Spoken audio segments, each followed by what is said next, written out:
Hello, I'm Emily Gray Koehler, artist and printmaker working out of my studio in Northeast Minneapolis. Join me as I pull back the curtain to deconstruct the creation of a color reduction woodcut.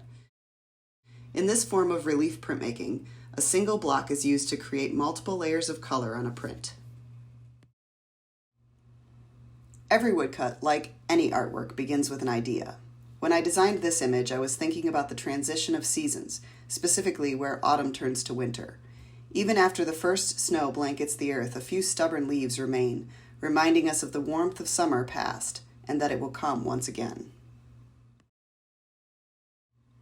After sketching and developing this visual concept, I drew it on a woodblock with black Sharpie and colored pencil. This drawing functions as a guide so that I know what to carve, where, and when. The first session involves carving away what I intend to remain white, the color of the paper. In this image, the white comprises a significant portion of the block, representing both the snow and brightness in the sky. However, in other prints, the white areas may be minimal or non-existent, at which point I would move directly to the printing stage. Once I'm satisfied that I've carved away all the surface area I plan to remain white, I tear appropriately sized sheets of printmaking paper and prepare my printing space. At the beginning of each printing session, I hand mix the ink color I plan to use, being sure to mix enough ink to cover the block at least 24 times.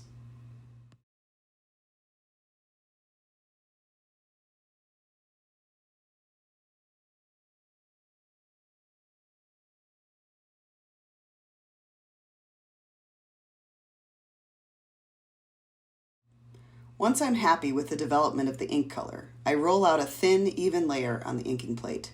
This can take a bit of time, but it's important to slowly build up the ink so as to not oversaturate the inking plate and the brayer along with it. Too much ink will result in bleeding or filled lines, while too little ink will result in poorly printed images. Once the brayer is evenly coated, I use it to ink the block.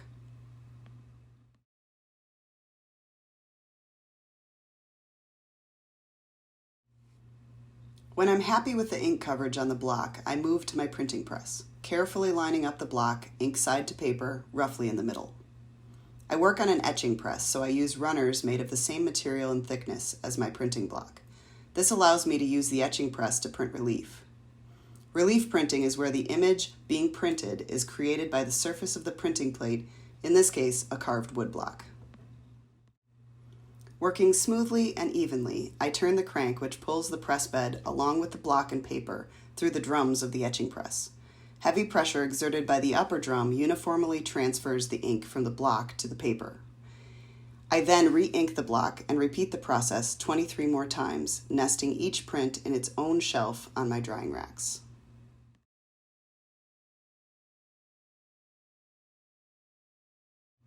The first layer of ink can take a week or more to dry, so I spend that time drawing and carving in preparation for the next printing session. Sometimes the image first drawn on the block is partially or fully removed by the cleaning process from the prior printing session. When this happens, I redraw the visual information necessary to carve before I get out my tools. Then I carve away what I want to remain the color previously printed, in this case bluish gray. This act of carving will preserve the bluish-gray areas on the prints while allowing me to apply the next ink layer over the first.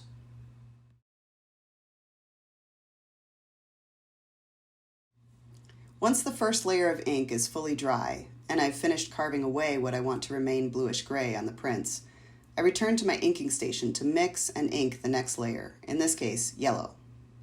With most prints, I work from light to dark, although grays, blues, and yellows can sometimes be interchangeable.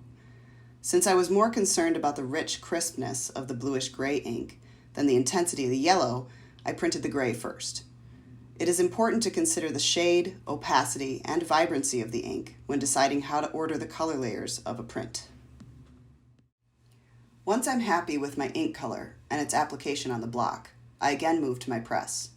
There are many methods of registration that can be used to line up the block on a previous print layer. However, I often find myself simply eyeballing it. This may be rather unorthodox, but it works for me.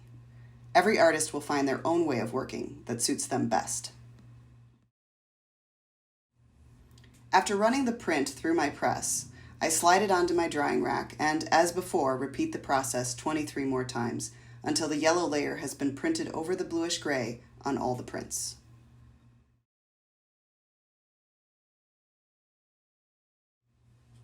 Like the previous carving session, I redraw remaining areas of the original image and then carve away what I intend to stay yellow on the print, in this case, the blowing leaves.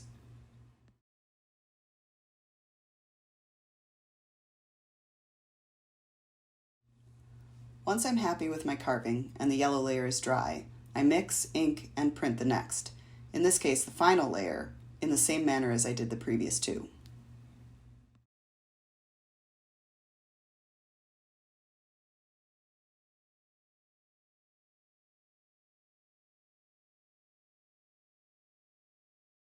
After the final layer is dry, I go through all the prints to eliminate any test prints or those that are imperfect in some way.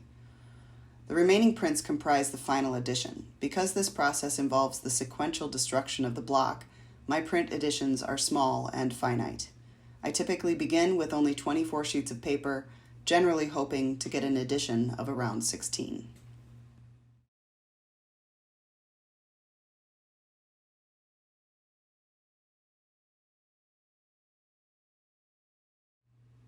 Thank you for taking the time to learn about my printmaking process. If you would like to find out more about me and my work, please visit my website at emilygraykoehler.com.